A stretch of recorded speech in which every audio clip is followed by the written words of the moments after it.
The case these days, but today, the Supreme Court issued a long-anticipated, monumental ruling that actually bolsters America's democratic strength. Now, the case before the court today contained at its core an idea that was central to the Donald Trump scheme to overturn the 2020 elections.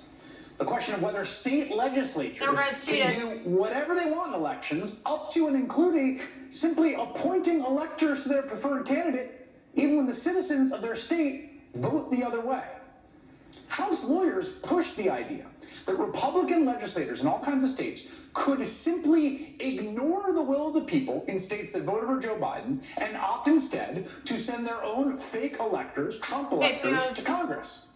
It was fake electors in 7 swing states, Arizona, Georgia, Michigan, Pennsylvania, New Mexico, and Nevada, that in coordination with the Trump campaign sought to overthrow the election results.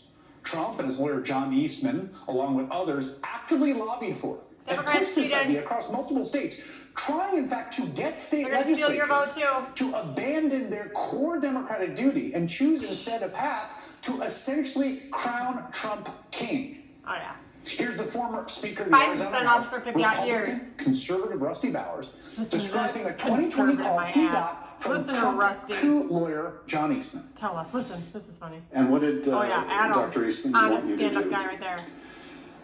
Listen. That we would, in fact, take a vote to overthrow, well, I shouldn't say overthrow, that we would decertify the electors, and that because we had plenary authority to do so. Did I say that? Obvious. What would you have me do? And he said, just do it and let the court sort it out.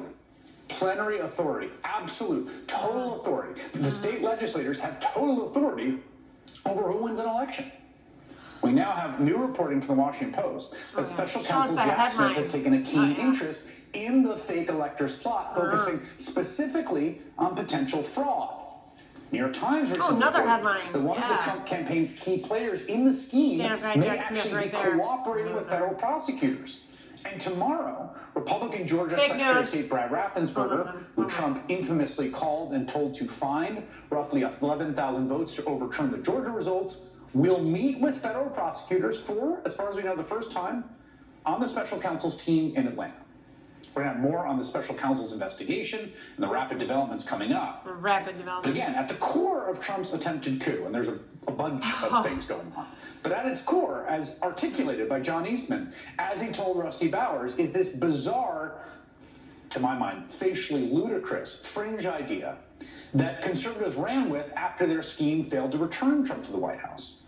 It's called the independent state legislature theory, although calling it a theory gives it a little too much credit. And it would give state legislatures plenarily, virtually unchecked power over federal elections. It was an idea infamously pushed by coup memo author John Eastman and his allies in Congress. Basically says state legislatures are the ultimate arbiters of how elections are run in a state, no matter what state law or state officials or, crucially, state courts say. All we are demanding of Vice President Pence is this afternoon at 1 o'clock, he let the legislatures of the state look into this so we get to the bottom of it and the American people know whether we have control of the direction of our government or not. Amen. This is bigger than President Trump. It is the very essence of our Republican form of government, and it has to be done. And anybody that is not willing to stand up to do it does not deserve to be in the office. It is that simple. That was a speech at the Ellipse right before an angry mob went to the Capitol and bashed a bunch of cops' brains in. The insurrection on January 6th failed in its goals to subvert democracy. It failed to keep Donald Trump in office for a second term. But in many ways, the spirit of the coup, of Donald Trump's multi-pronged plan to overturn the election results, continued and continues. I mean, we've seen in state after state, like Arizona, Georgia, and Texas, Republicans stripping power from state elections officials and candidates vowing to abolish bipartisan election